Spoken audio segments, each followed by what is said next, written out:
Jennifer's going to give you some personal perspective. Ron Christian, who's also a member of our committee. And we will get done early today, I think, probably, depending on how long Ron takes. And then after Ron, I'll give a little bit of information and we'll be done. I like that, depending on how long Ron takes. No pressure. Hi, I'm Ron.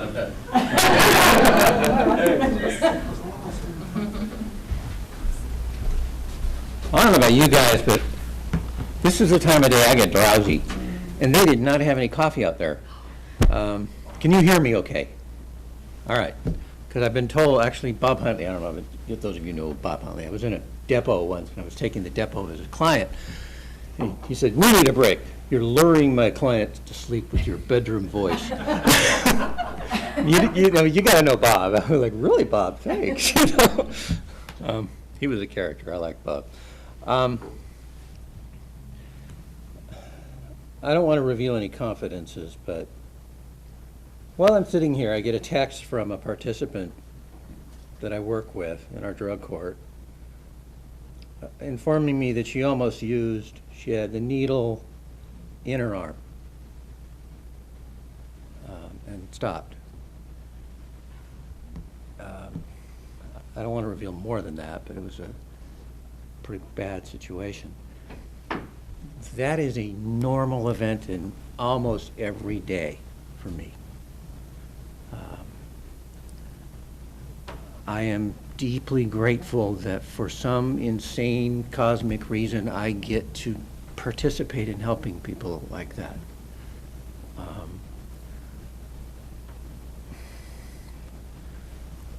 I like to present as the person who was helped by the bar, was helped by Southworth and Associates. But I try at least, and I hope I present in a way that does not hold myself up as any kind of example or any kind of admirable character. I'm here out of gratitude because I have a life. I'm here because I have a debt to pay, and it's one of those debts. It's like a bill. If you paid a bill and every time you got 110% back, that's what it's like for me. And so I want to tell a little bit of my story as it relates to what we're talking about today, and I'll try not to be too much about myself, but in essence, my perspective is I'm the guy on the other end of the phone, okay, and I literally was. I was, a few years ago, oh, not a few years ago, gosh, 10 years ago or so now, I was sitting in an AA meeting at the Red House, which is still my favorite place, and I started crying a little bit. I was still really early in recovery, and I looked around, and the chairperson, he said, "Ron, what's wrong?" And I said, I'm just like you people.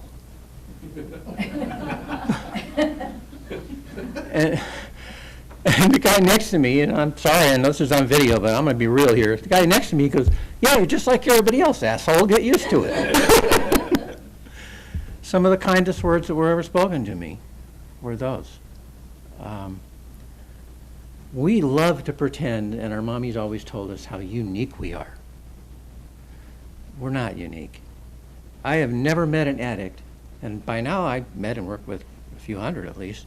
It's all I do. It's all I've done for almost 7 years now, and I did it for 5 years practicing law before that. I've never met an addict who didn't think they were unique. Who didn't think that their sources of pain were just so much more severe and so much more difficult than everybody else's, including me. Okay? And I've never met an addict who truly was unique. In fact, I've never met a human being who was truly unique. We all do the same stuff. We all fall into the same patterns. We all have the same brain chemistry, with maybe 1 or 2% change. Why do I make that point? Well, because that's how recovery is learned. When you go to an AA meeting and you sit there and you listen to story after story from people who you don't want to admit are like you, especially if they're, heroin addicts and you're just an alcoholic, okay? And you have to hear that story over and over until you realize, wait a minute, that guy's telling my story. And that guy told my story. Only they look a lot better than I do, Okay? They seem happy. I don't feel happy. And you realize, if they can do it, I can do it. My pain is not unique. I am just like them. That is when recovery becomes possible. And then, of course, we go to them and we say, how'd you do it? And they say, I'll show you. Those of us who have experienced it realize that's as simple as that. One more thing before I get to the actual story. I've learned something really profound in working with addicts over, 12, 14 years now.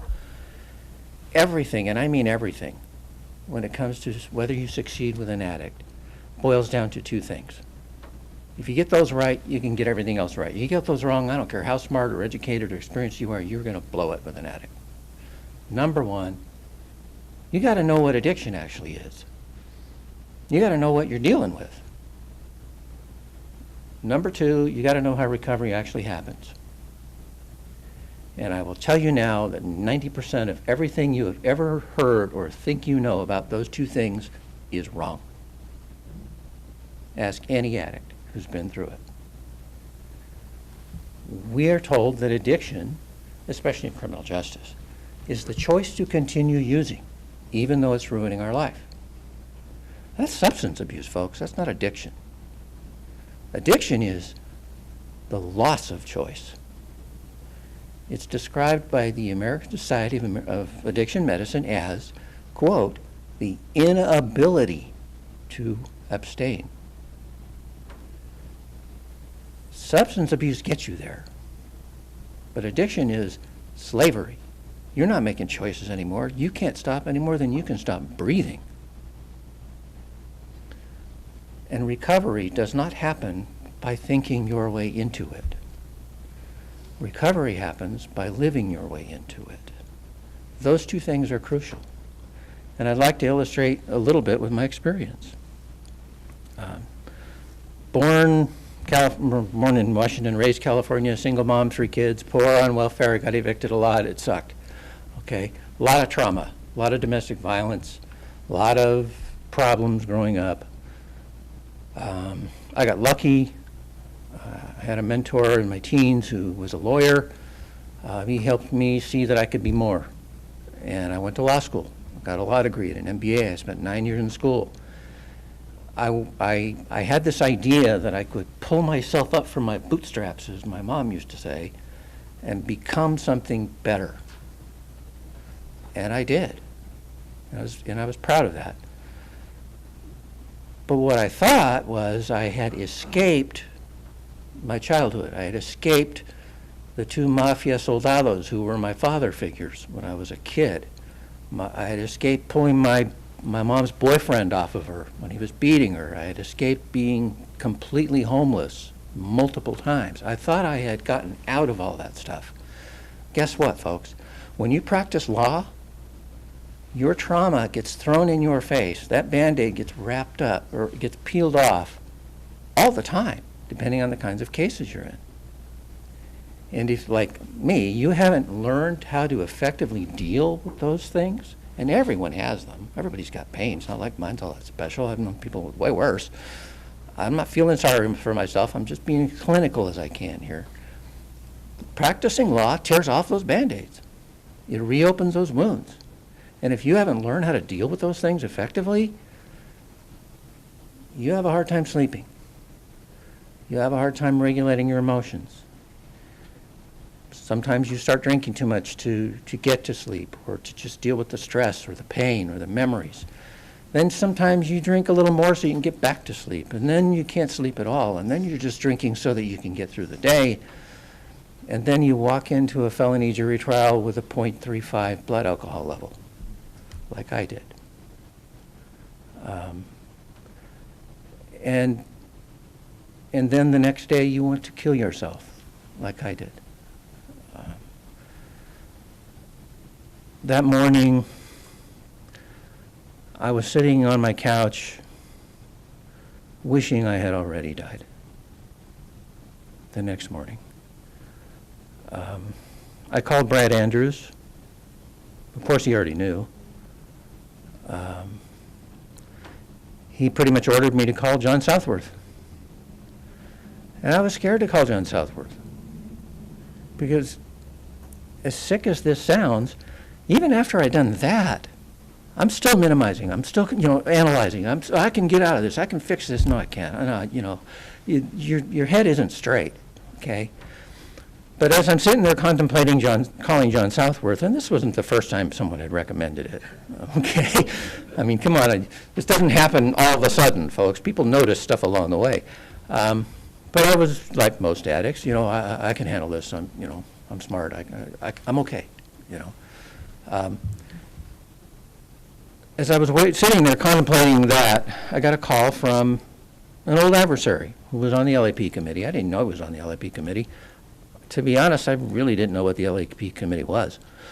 But he called just to say hi.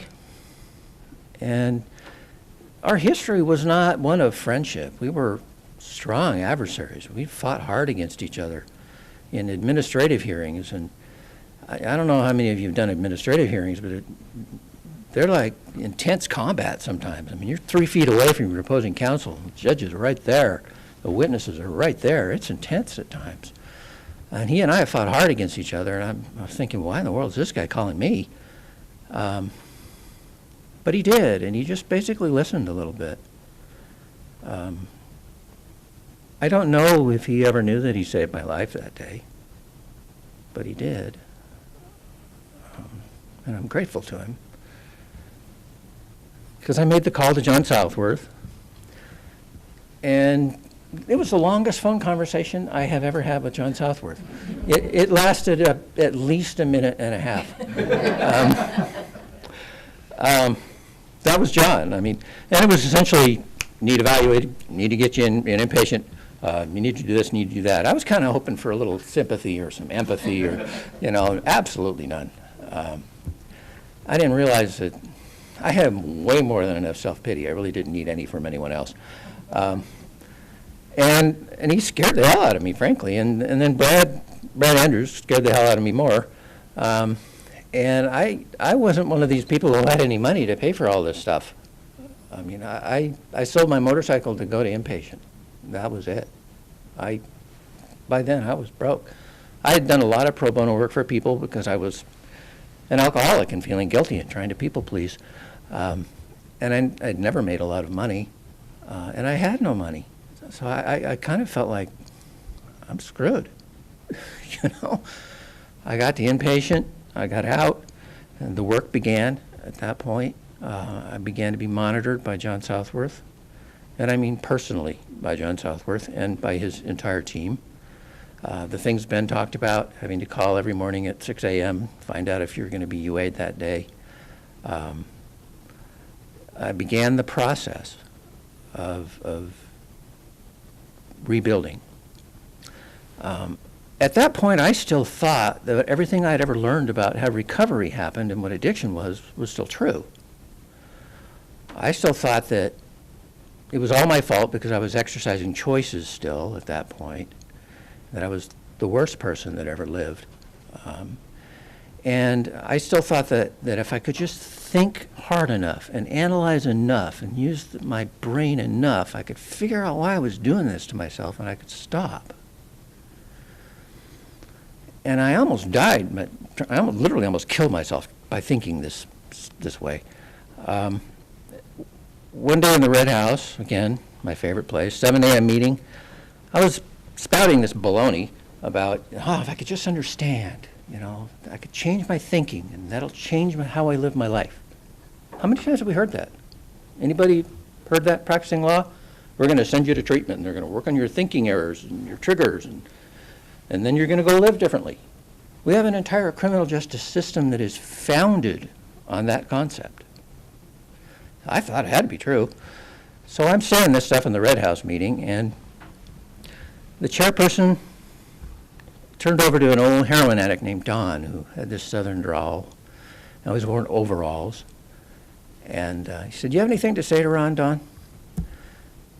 And Don said 2 sentences. "You can't think yourself into a better way of living. You gotta live yourself into a better way of thinking."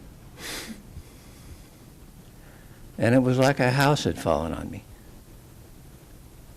I broke down in tears. I knew he was right. I knew I had it wrong. I had it backwards. And I rushed out of the meeting as soon as it was over, and I called my sponsor, and I said, I figured something out. You know what he said? Not again. Okay, what'd you figure out now? I said, I figured out that I don't need to figure anything out. I just need to shut up and do what I'm told for a really long time. He said, okay, now you've started recovery. A few days later, John Southworth called me and he said, typical John. Ron, yeah, John. You go to meetings? Yeah, John, I go to one a day. Is that all? And, okay, be obedient, shut up, do what you're told. How many should I be going to, John? At least 2 a day if you don't want to die. Click. So I went to 2 a day for the next 2 years. That was working with John. As we know, he's passed away now, but no pity, no mercy, but the love of a person who understands what it takes to help an addict and is willing to do it, who's willing to be there. I learned that recovery does not happen by thinking your way into it. It cannot happen. No human being has ever changed that way. That is like expecting to learn to play the piano by reading it out of a book and imagining how great it would be to play the piano. You learn to play the piano by practicing every day. And so I practiced every day. And the other thing I learned about addiction and recovery was, if it were not for the state bar essentially coming to me and saying, if you ever want to practice law again, you will do exactly what we say, I would not have done it. I could not have done it. Because again, addiction isn't the choice to continue using even though you know it's stupid and bad for you. It's compulsion, it's slavery. It's the complete loss of choice. I needed someone to come along and make me. I needed someone to create a fear in me even greater than the fear of a day without alcohol. And the bar did that. They did me that kindness.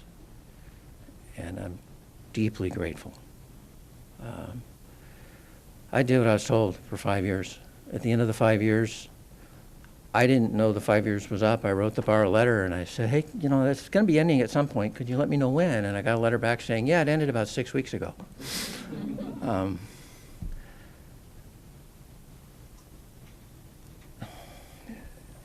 And I got a job in 2011 after practicing law very differently for 5 years, because I'll tell you, when you realize that you almost died because you believed in a lie, because you believed that you were going to be able to think your way into recovery, and it almost killed you, you get a little ticked off. And then when you have clients who for years you've watched be drug into court and drugged back out of court on the way to prison, and heard a judge say to your client, I warned you that if you chose to use drugs again, you were going to go to prison, and you chose to use drugs again, so now you're going to prison. To a person who you now realize has no choice, maybe had a choice at one point, but doesn't anymore. It changes how you practice law. It changes how you do everything. And those last 5 years, I practiced law very differently. Almost exclusively drug and alcohol clients. And very treatment-oriented, but very much live your way into a better way of life oriented, not think your way into a better way of life oriented. Like they say in AA, it's a program of action. And then one night, after 5 years, I was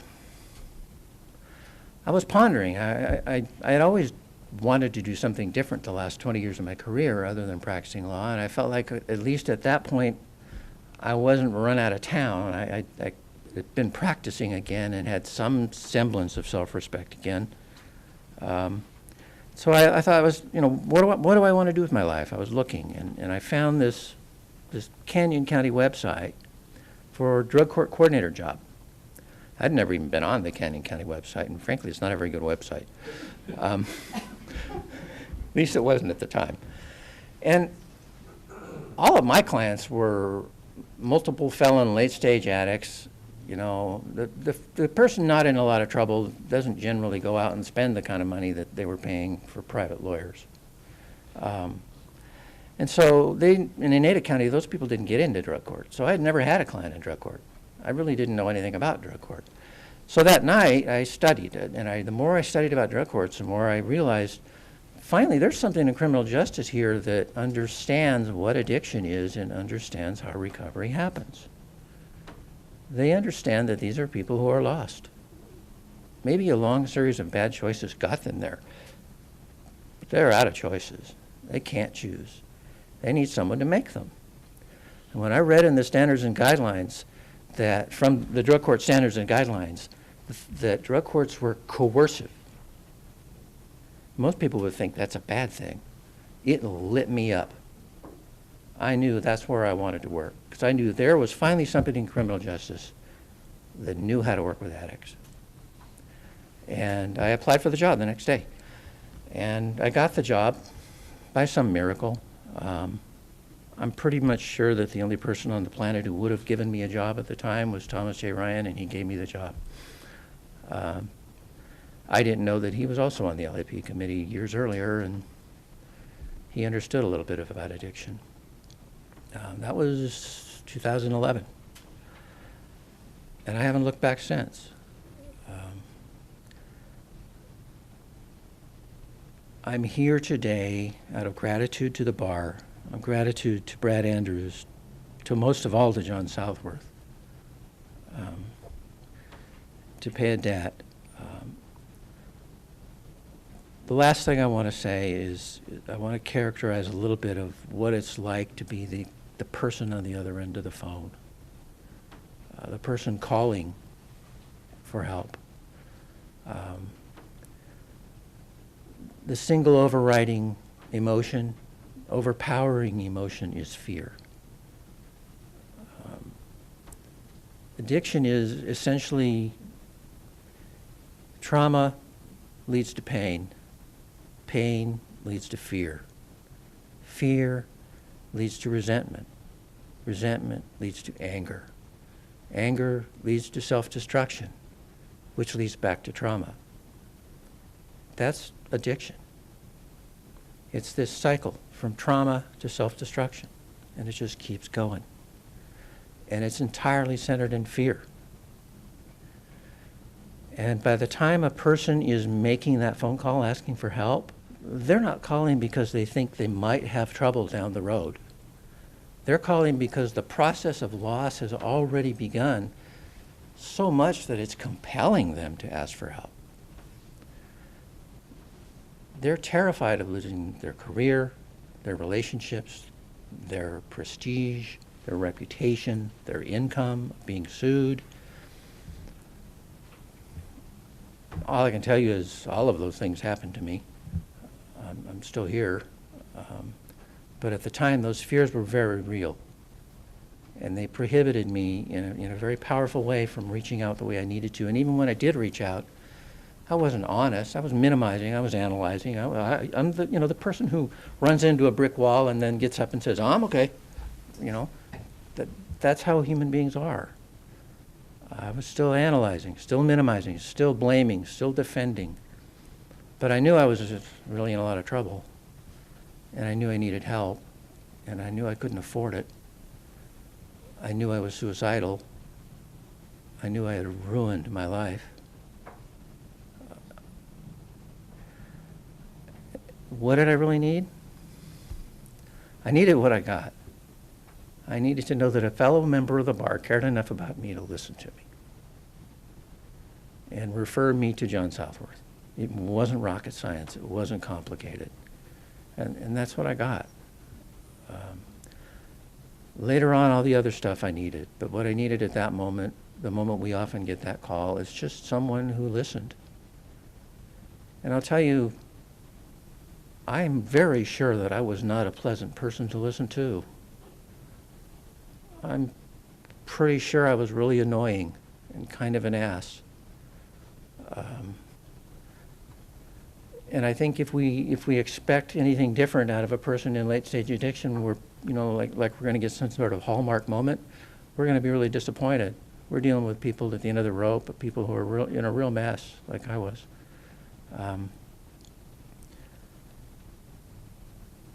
How do you overcome all that? John Southworth said it best. You need a carrot and a stick. I got lucky. I would rather have died 1,000 times than not be able to be a lawyer again. It's the only thing I never made of myself. And the bar knew it. They had a big enough stick. And John knew how to wield it just right. And I'm so grateful. So thank you, John, wherever you are. Thank you, Ben, for carrying on John's legacy. And thank you to the LAP. I have to admit, during those 5 years, when John would say, yes, we have this lawyer on monitoring, and talk to the LAP committee about me, I had no idea what you guys were doing. I really didn't. Now I do, because I'm on the committee and I'm grateful to be on it, but I just knew you guys were like the hand of God, and I just did what you told me to do. Thank you. That's all I have.